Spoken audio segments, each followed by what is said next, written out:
Covered many wild rides. How does Bitcoin compare? So, Emily, you may not remember because you're too young. In the late 90s, there was a magic 2 words called cash earnings.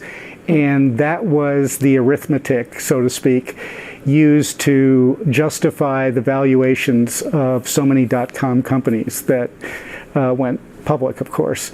And one of them, by the way, was Yahoo, which came out in 1996 as an IPO.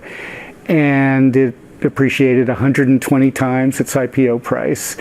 And then it fell almost 80%. Sound familiar? And much of the NASDAQ, in fact, was a losing bet right until the financial crisis. Didn't begin to recover until long afterwards. So cash earnings, Bitcoin, there is a comparison that I think is valid, which is that where people can't find standard ways to measure value, otherwise known as intrinsic worth, they do all kinds of mental gymnastics to do that. And Bitcoin is a really good example of how everybody tried so hard to justify what it was doing when the closer they looked, they couldn't find it. No, they're there.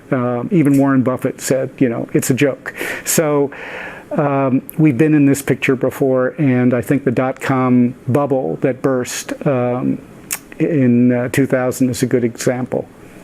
Well, it took 2 decades to see the end of Yahoo's story, and it never did quite recover. This story asks the question, will Bitcoin recover?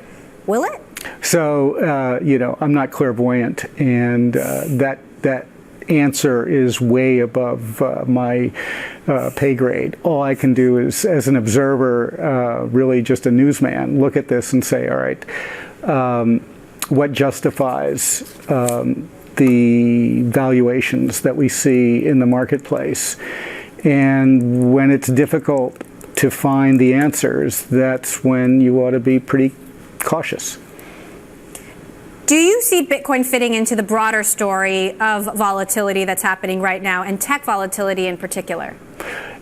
Yes, to the extent that, when you have volatility, it's another way of saying there's a lot of noise. And when there's a lot of noise, there's a lot of confusion.